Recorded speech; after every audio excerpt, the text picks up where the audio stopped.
introduce ourselves. Yeah. This is Anne. Who are you playing? Oh, I'm going to play Narrator 1. narrator 1, 2, 3. And this is May. I'm going to play Mr. Tweet.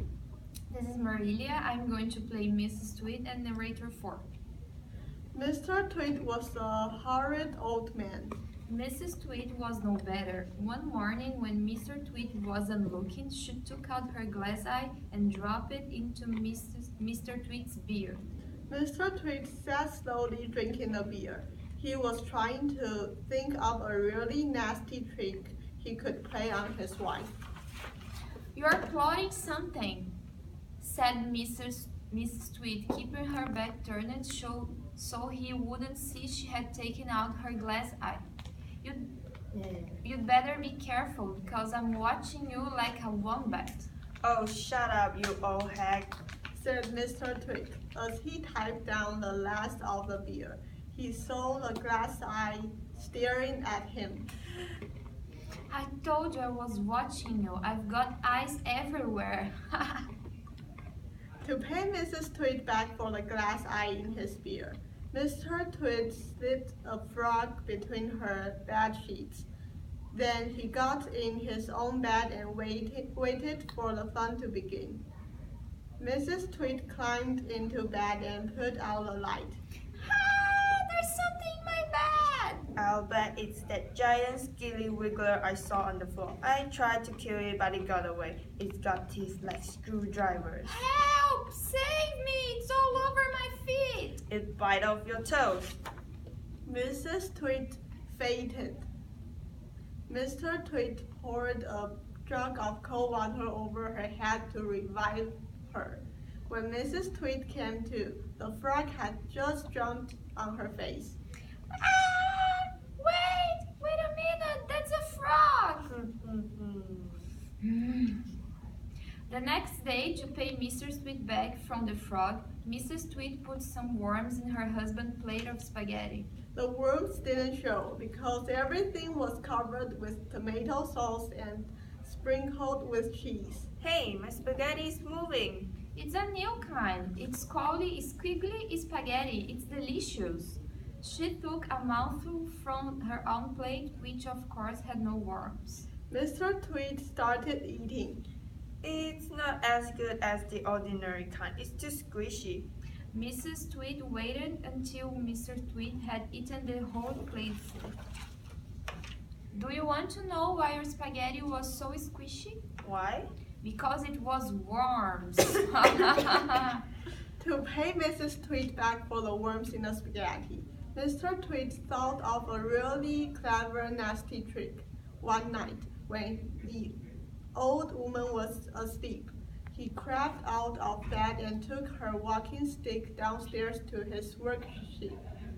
There, he stuck a tiny round piece of wood, no thinner than a penny, onto the bottom of the stick. This made the stick longer, but the difference was so small. The next morning, Mrs. Twit didn't notice it. Every night after that, Mr. Twit crept downstairs and added another tiny thickness of wood to the end of the walking stick. He did it very nicely, so that the extra bit looked like part of the old stick. Gradually, Mrs. Twit's walking stick was getting longer and longer, but it was all so slow and gradual that she didn't notice how long it was getting, even when it was halfway up to her shoulder. One day, Mr. Twit said to her, "That stick's too long for you." "Why, so it is. I've had a feeling there was something wrong, but I couldn't for the life of me thinking what it was." There's something wrong. All right. "What could have happened? It must have suddenly grown longer." Don't be a fool. How can a walking stick grow longer? It's made of dead wood, isn't it? Dead wood can't grow. Then what on earth has happened? It's not the stick, it's you. It's you that's getting shorter. I've been noticing it for some time. That's not true. You're shrinking, woman. It's not possible. Oh, yes, it is. You're shrinking fast. You're shrinking dangerously fast. Why, you must have shrunk at least a foot in the last few days. Never. Of course you have. Take a look at your stick, you old goat, and see how much you've shrunk. You've got the shrinks. That's what you've got. You've got the dreaded shrinks. Mrs. Tweed began to feel so trembly. She had to sit down. But when she did, Mr. Tweed pointed and shouted, There you have it. You're sitting in your old chair and you've shrunk so much. Your feet aren't even touching the ground. Mrs. Tweed looked down at her feet, and sure enough, the man was right.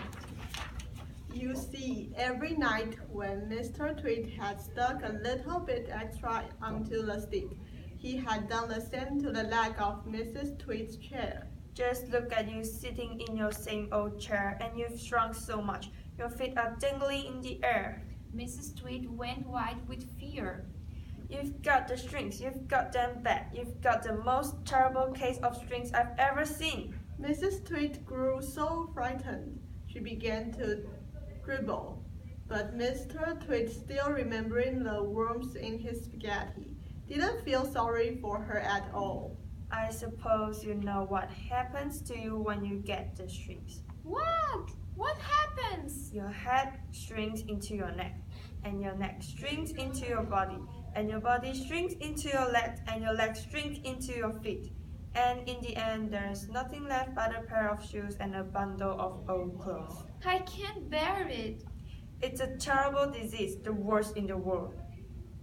How long have I got? How long before I end up as a bundle of old clothes and a pair of shoes?